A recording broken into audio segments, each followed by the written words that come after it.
All right, good morning. Okay, so it's the last day of March. I wanted to come here and I want to answer the biggest question that I get when it comes to personal finance. I just got some extra money. I got my tax refund, or I'm ready to really start putting a plan together. What do I do first? Where do I go?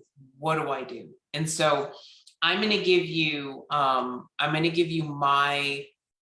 my take on this, the order in which I would do things. Okay. And this is a lot when we were paying down our debt. This is a lot of what we did. Okay. So it's kind of a hybrid between a whole bunch of different plans. But the thing that I found is that by doing it this way, we kept ourselves from going further into debt. We stayed motivated because we were actually working towards things other than just paying down our debt. And it was a little bit more rewarding and it kept us going. Okay. So if you guys have any questions as I'm going through this, or if you're watching the replay, please make sure that you leave your questions and I'll come back to them. But I wanted to get this out there, and then we can do a follow-up on this if we need to. So if you're here live, let me know that you're here. Let me know that you can hear me. We did a really long session last night. So last night we did office hours in Empower Bookkeeper Network. Office hours is when people bring their client questions, their client problems, and I help them fix them in QuickBooks. And so we were literally on the call for almost 2 hours last night.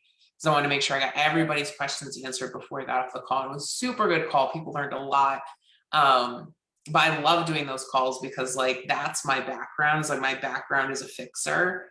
And so clients will call me and be like, I can't get this to work. I can't get that to work. And I could literally walk them through their issues in QuickBooks without even I could be out driving, or I could be out at the mall and be able to walk them through. So that's really my zone of genius in QuickBooks is fixing issues. Hey, Teresa, good morning. And so we had a really long live. So I want to make sure all my tech was set up properly this morning before I came online. So I'm glad you guys can hear me. That's great. Okay, so hey Carlotta, good morning. All right, so if you listened to some of my videos earlier in the month, we were talking about how to cut back expenses, how to how to put a vision together. Money is just a tool. And so today I want to talk about something really concrete, help you put together a plan, especially for those of you that are building your bookkeeping businesses and you're going to have money coming in and you're like, okay, what do I do? Okay, here's my plan. So this is the first kind of 7 steps. I'm not, it's not like Dave Ramsey's baby steps. It just happened to be 7 when I did it. So, okay, so the first thing that I want you to do is I want you to focus all of your energy on building up an emergency fund of either $1,000 or 10% of your monthly expenses, whichever's more. Okay, so $1,000 emergency fund, unless your monthly expenses are more than $10,000 a month. And if they're more than $10,000 a month, then I want you to build up 10% of that number. Okay. And so that means going through and figuring out okay, what's our total cash outflow? If I had to run this house, right, and make all the minimum monthly payments for everything that we have, how much is that number? If it's less than $10,000, then I want you to build up $1,000 emergency fund. The reason why that is critically important, okay, and we are going to very quickly, we're going to build on that. But the reason that is very important is because you've got to stop the bleed. And what the emergency fund allows you to do is it allows you to have a little bit of a cushion. So if something happens, you don't have to get further into debt. And what we found when we did this is that when we had $1,000 emergency fund, all of a sudden, none of the emergencies were more than $1,000.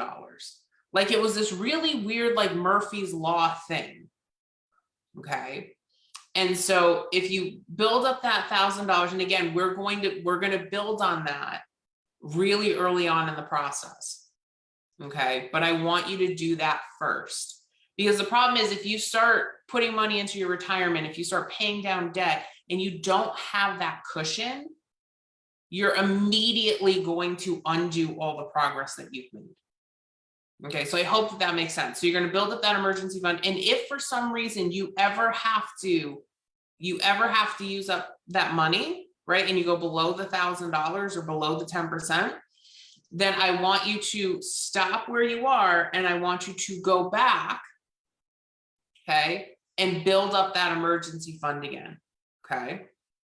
So that's where you're going to start. Now, this is where I diverge from a lot of the other experts. If you work for a company that offers a retirement plan, okay, and they are matching that retirement plan, I want you to put enough money into your retirement plan so that you get the full match. Okay, so most companies offer a 401k or a simple plan, and whatever you put in, they're going to match a portion. Okay, a lot of plans they'll match 3% of your pay as long as you put in 3% of your pay. Some will match 50% of the first 6% of your pay. So if you put in 6% of your pay, they'll put in half that, which is 3% of your pay. They just make you put in more in order for you to get the full match. If you have your own business and your business has a simple plan or a 401k plan, put in enough of your salary to get the match. Okay. And if you own your own business and you're making money and you don't have a retirement plan yet, look into setting up a simple plan. Okay. It's called a simple IRA. It is real. The reason it's called a simple is that it's very easy to set up. Okay. And it's an IRA. So you get lots of different investment options. It's inexpensive to run. There's not a lot of paperwork. And if you put in 3% of your earnings, your company is allowed to match that 3%. So you're putting in 6% of your earnings and it all comes out of your business. Okay. But I want you to put that retirement piece in place. Okay. Because we not only have to clean up our current mess, but we need to be thinking about the future. Okay. And we need to be thinking about making sure that we have enough money. Now, I know a lot of people are like, well, what about my kids' college? And what about this? And what about that? It is critically important that while you do this, you are saving up for your retirement. Okay. A lot of people don't think about this until later in life. We need to get this piece going so that it can have time to build. Okay. So while you're getting out the rest of your debt, we need this retirement to start building up. Okay. We need to benefit from having a longer time horizon. Okay. So it's really, really important that you get that retirement piece together. Okay. And I have, on the Small Business Mama podcast, I did a whole episode on different retirement plans and different options. So you can definitely go check that out as well on the Small Business Mama podcast. Okay. Okay. So number 3, so we built up an emergency fund of $1,000 or 10% of your monthly expenses, whichever is more. You're going to start contributing to your retirement plan so that you get the full match, whether it's whether you work for somebody else or whether it's your own business. Then we're going to start paying down your high interest debt, but we're also going to build up your savings. So here's what I want you to do. Okay. Whatever amount you decide that you are going to use to pay down debt. Okay, now this is in addition to your monthly minimums. So you're going to pay all your minimum monthly payments. And what we did is we actually, and Profit First actually recommends you do this too. Profit First is the book that we just read for the book club in Empower Bookkeeper Network, which even if you just joined Bookkeeper Training School, we recorded all of the book clubs. So you can go back and go through the book clubs if you want. What I'd like you to do is at the beginning of the month, or when you get paid, or when you pay yourself, put the money that you are going to use for debt repayment, put it aside into another account. Okay, so you can either make the debt repayment right away.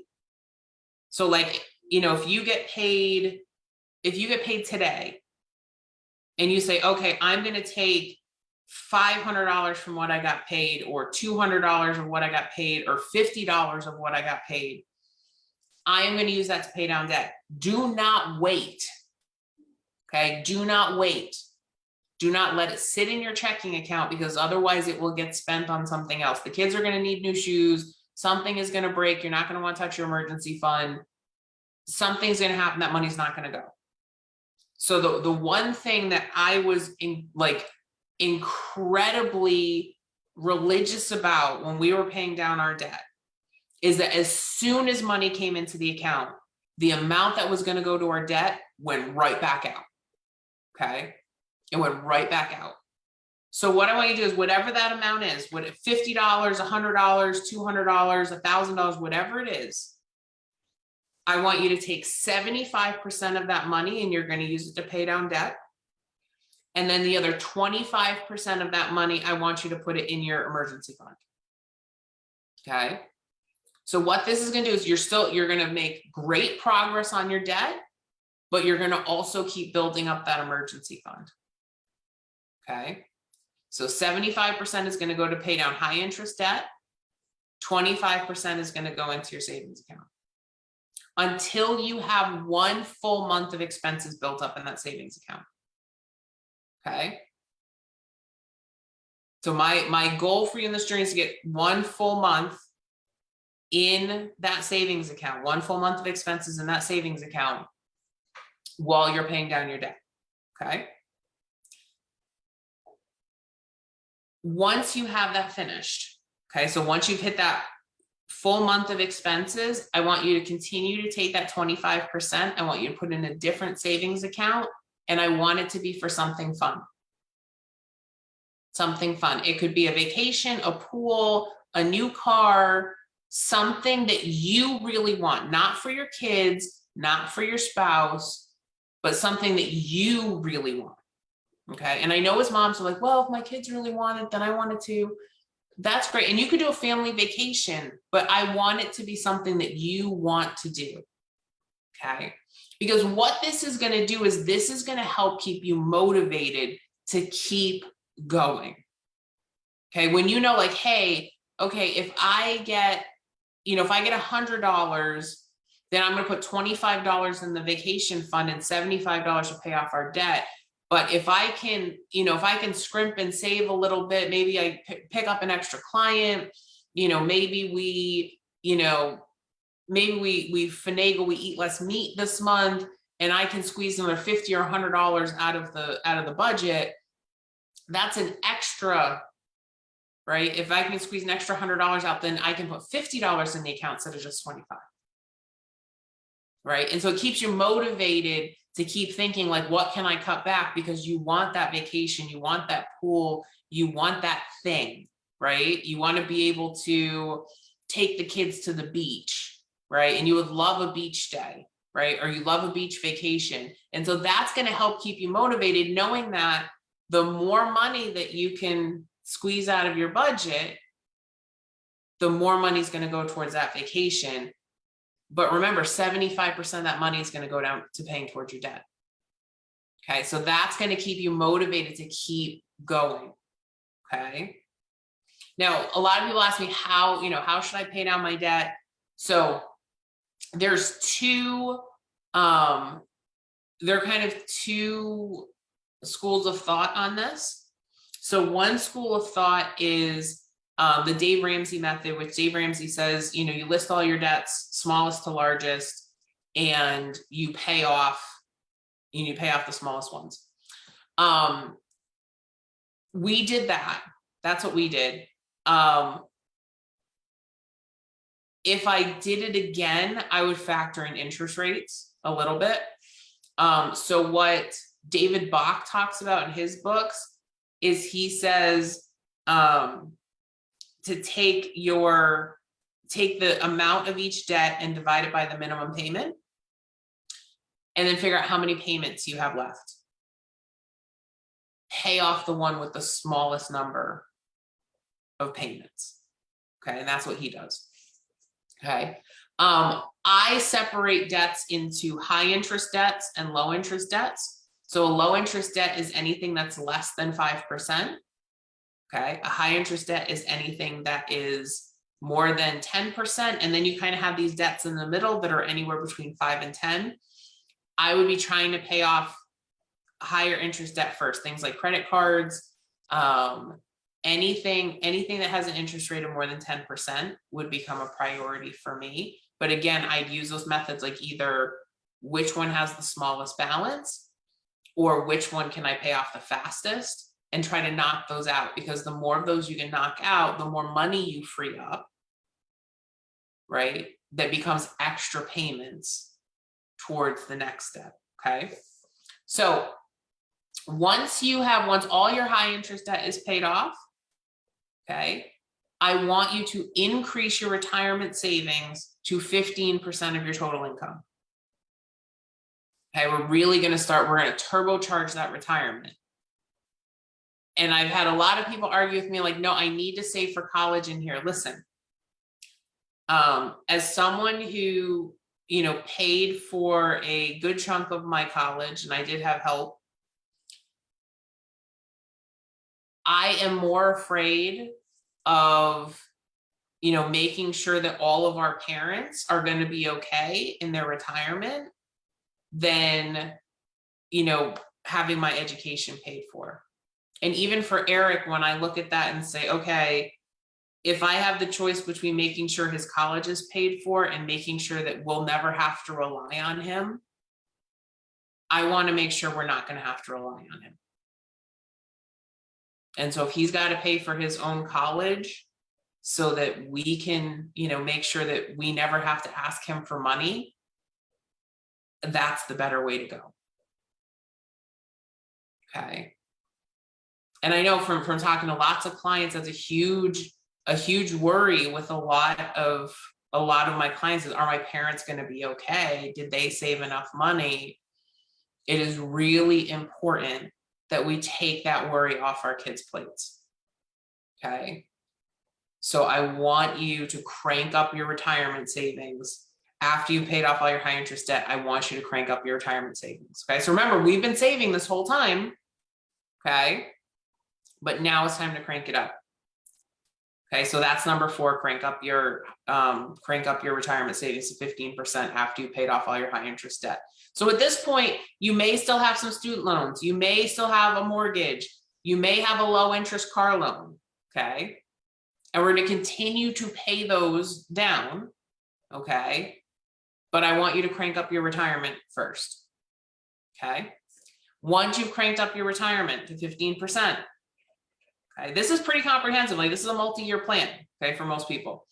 I want you to build up 3 to 6 months in your emergency fund while still saving 25% for something fun. Okay, so remember that you had the 75% going towards debt and the 25% going towards savings. Okay, and you're saving for something fun. So at this point, that money that was going to pay down the extra debt, I want you to take all that money and I want you to build up 3 to 6 months of savings really quick while you're still diverting some of that money for something fun. Again, it's to keep you motivated. Okay, to keep you motivated. At this point, I want you, once you've got that done, I want you to crank up your giving. One thing that I have found through our journey is that the more we give, the more we make. I just believe there is something about giving back, what you're being given, that kind of shows, God, the universe, whatever it is, that you are a good steward of money. Okay. And so I think it's really important at this point, if you are not giving at least 10% of your income, crank it up to 10% at this point. I cannot tell you it just has a profound effect on you when you can do that. Okay. So once you're doing that, so at this point, you should be putting 15% of your income into retirement. You should be putting 10% of your income towards, charitable giving. You're putting, every extra thing that you have, part of it is going into savings to build up that 3 to 6 months. Part of it is going, for something fun. Okay. And you're going, Kristen, I'm adding up all these percentages. This is a lot of money.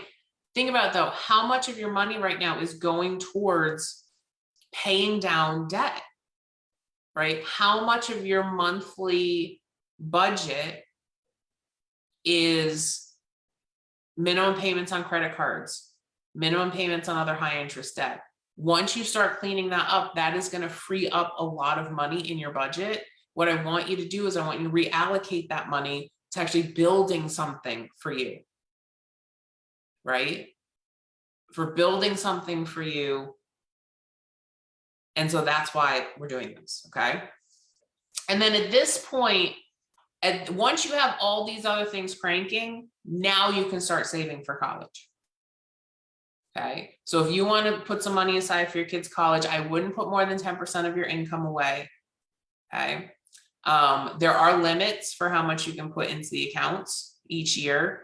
But I think that's, once your retirement is taken care of, you've got a nice fat emergency fund. Now you can start thinking about saving for kids' college. Okay. And this is when too, this is when you can kind of, you can pull back a little bit and say, okay, all right, now that I've done this, I've got all these pieces in place. It's all automatic. It's just kind of happening. It's at this point, once you're doing all these things, now you can sit there and go, okay, do we want to change our living situation? Do we want to, upgrade car? Like, it's at this point, because think about what we've done in these steps, right? So in these 7 steps, you have paid off all of your high interest debt. You're saving a good chunk of money for retirement. You've got a nice big fat savings account, plus you're regularly saving for something fun, right? You are giving, you're saving for college. These are all the financial pieces. And once you have all of these put in place, right, and this is all automatic, it's just happening. So I would make the retirement contributions automatic, make the giving automatic. We've done that. Like, we have all of our giving set up automatically. We don't even think about it, it just happens. Okay. Your college savings, you set up automatic, like everything is automatic. Set it up to come out every 2 weeks when you get paid. Done. Okay. Done. Now, everything that's left over, that's yours, because you've done all the things you need to do. So if you want to invest more outside your retirement, go right ahead. Go right ahead. Okay. Start learning about investments. If you want to buy, if you want to start thinking about buying investment properties, you can. If you want to think about fixing up your house or changing a house or buying a house, right? But you've got all the other pieces in place at that point. Okay. And I know a lot of times this process seems so daunting, but if you just look at, okay, I am just going to work on this one step, right? So if you do not have an emergency fund built up, make it your mission to get $1,000 into that emergency fund. And I'll tell you that when we were building our emergency fund, and we were broke, right? Because remember, this is right after I had cancer. Okay. Jeff was working. I was not. We built our life. We stupidly built our life based off of needing the 2 incomes to make this work. And so any little bit that I could scrimp and save, and if I did a QuickBooks job, for a client, or I did some consulting and some money came in, I would put it to build the emergency fund. If we went grocery shopping and I got a $5 off, for shopping that day. That $5 went into my emergency fund. And we built up that $1,000 emergency fund little bits at a time. And before we knew it, we had it. And then it was really funny because once we got that piece in place and we started, looking at the debt and tackling the debt, I remember like the emergencies got smaller, they got less frequent. And I started picking up more clients and I started making more money, and we were just throwing it at that debt. But the entire time we were doing it, we always put the minimum in our retirement to get that match, which I think is so critically important, because especially if you're working for somebody else, your pay is based on the fact that you are going to put money into that retirement account and the company is going to pay that match. And if you're not putting the money into the retirement account, basically you're giving up part of your salary. Okay, the company gets to keep that match that they put into your retirement. So it's so, so important that you go and you grab that money. Okay. All right, so guys, let me know if you have any questions about this, whether you're watching live or watching the replay. I'll come back, make sure that we address all those for you. But I hope that you found this helpful. I'm going to take my notes, okay, and I'm going to put them, actually put them into the description of this video after I end it. Or actually, I'll put it in the comments right now so that way you guys have it, okay? And it didn't put in my numbers, so I'll make sure that that we do that. But you guys will then have that, okay? So that way you could take a look at it. So let me know if you guys have any questions at all, and I look forward to helping you guys in the future. All right, take care. I'll talk to you soon. Bye.